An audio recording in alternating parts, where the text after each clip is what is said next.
once again and welcome. Thank you so much for joining me today. And it's all about relationships, and specifically intimate relationships. Next week we'll be looking at families and the extended part of of relationships.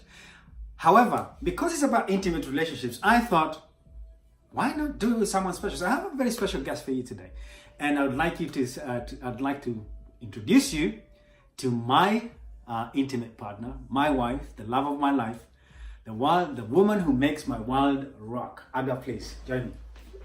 Woo! A round of applause. Thank you. Oh, please.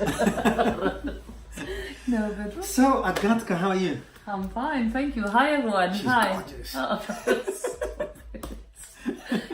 Anyway, so I thought I'd invite you to today's talk, and just share some ideas on intimate relationships. Because to be honest with you, I think there's a lot of people struggling out there trying to look for the perfect partner, if one exists.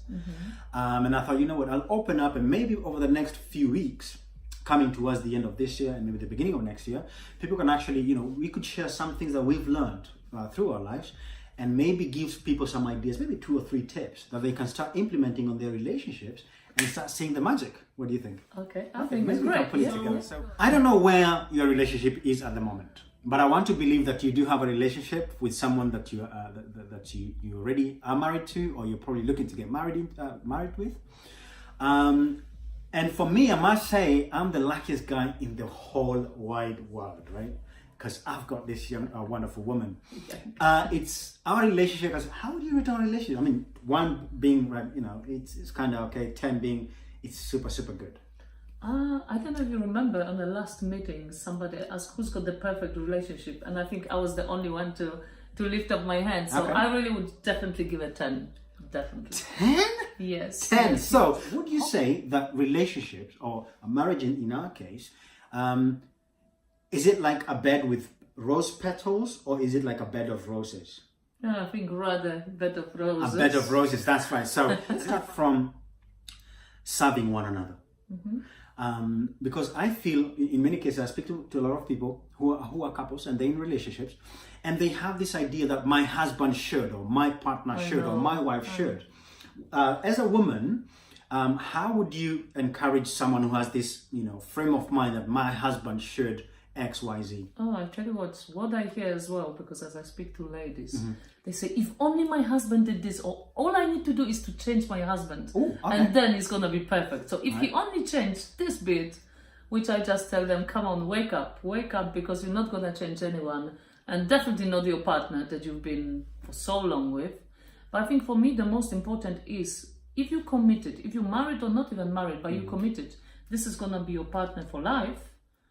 This is where you decide and you just go for it. So you don't look at other options. I think we've been together for 18 years. Correct. 18 years. Yes. Working together how long? Since 2005. 5. So it's now 11 years. No, 13 years. 13 years. Working together like 24/7. And I think for me it was like an idea. I'm not looking into changing to somebody else. So whenever there's a problem, we need to figure out how to solve it rather than, I'm not interested, let me go and look for. I was brought up by my grandmother, and she always taught us to serve one another irregardless. I wasn't taught that thing. See, she wasn't taught that thing. So if I came in her world thinking she should be like my grandma, I would have missed it by a million miles. Yeah. Right? To me, it's important that if to serve her in a way that she feels excited, she feels fulfilled, she feels loved, she feels valued, and that kind of gives her space for her to be her. And when she shows up as authentic and for real, it couldn't be any better. Communication. Why I value our relationship so much is because any challenge, any problem we have, is we always talk. True. And guess what? I have lots of friends who say, oh, don't tell this to your husband. It's not for the husband's eyes. Okay. I think for you being my best friend, there was never a thing that I could not tell you about. So being open and sharing a lot of things. She also mentioned something that I think personally, that's where I will always start. And if you can get this, make your partner, your wife, your husband, your best friend. But third point, what should we talk about? I think we should talk about honesty. Ooh, okay. Because I think many relationships are destroyed by being dishonest. That's what I told you. So many people tells me, "Oh, don't tell him this," or "This is not that your husband should know." So this is how they live, and I absolutely disagree to the point that even our phones, you have access to my phone. I have access to her phone 24/7. Yes. Why? Because I've got nothing to hide. Whoa, You I know wanna that's check a my bomb. contacts? Yeah, that's probably gonna be. People are like, what? Your wife can or your husband can run through your phone? Of course, yes, he can. And I think it's vice versa. Anytime Yes, I I want have. to take the phone So or please, laptop or no strange messages. Well, you can send them. She's gonna see them anyway.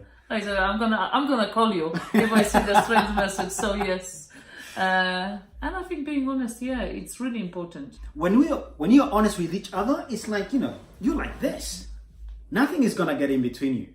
But whenever you have a secret, right? Because maybe I have a secret lover, for example. This is just an example. I don't have one. Sure.